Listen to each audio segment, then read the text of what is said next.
নারী নষ্ট হয় তিলে তিলে। নারী মাকে দেখে মা হওয়া শেখে, শাশুড়িকে দেখে শাশুড়ি হওয়া শেখে। কথাগুলো সবার জন্য নয়, এটা সমাজের বিশাল এক অংশ নারীদের জন্য।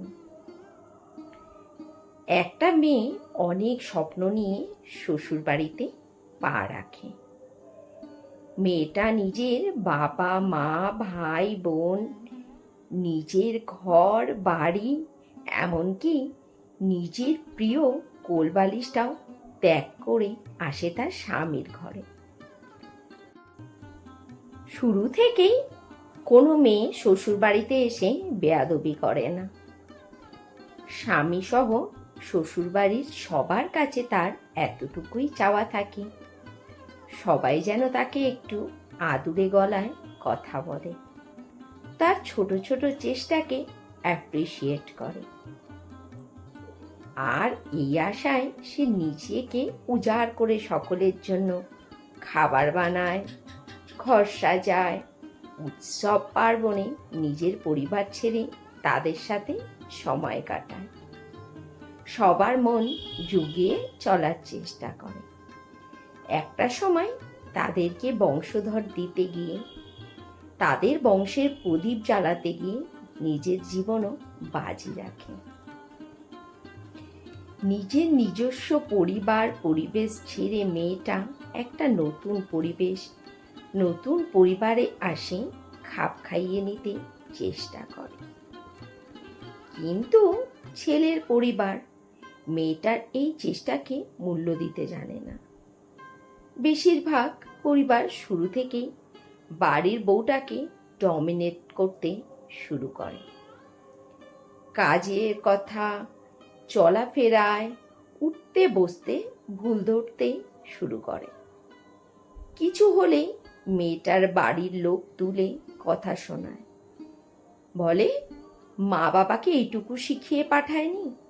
কথায় কথায় অসম্মান করে। একদিন, দুদিন, 3 দিন মেয়েটা ভাবে হয়তো তারই ভুল, কিন্তু ধীরে ধীরে মেয়েটাও বুঝে যায় আসলে তার ভুল থাকুক বা না থাকুক, তাকে দাবিয়ে রাখার এটা একটা কৌশল। একটা সময় এই কৌশল মেয়েটাও শিখে যায়। সে তার সকল চেষ্টা শেষ করে দেয়, শুরু করে প্রতিদ্বন্দ্বিতা। নীরবে আর কতই বা সহ্য করবে, শুরু করে প্রতি উত্তর। মেয়েটাও একটা সময় শ্বশুর বাড়িতে প্রতিবাদী কণ্ঠে কথা বলা শুরু করে। আর যেদিন সে মেয়েটা তার সরল মন ছেড়ে কঠিন হয়ে যায়, সেই দিন ওই মানুষগুলো তাকে বেয়াদবের আখ্যা দেয়। আর কিছু ক্ষেত্রে মাঝে মাঝে ভুক্তভোগী হয় ওই পরিবারের নিজের ছেলে। সে না পারে পরিবারকে ভুল বলতে, না পারে নিজের স্ত্রীর ভুল ধরতে। ফলাফল, ছেলেটার বিবাহিত জীবন নষ্ট হয়।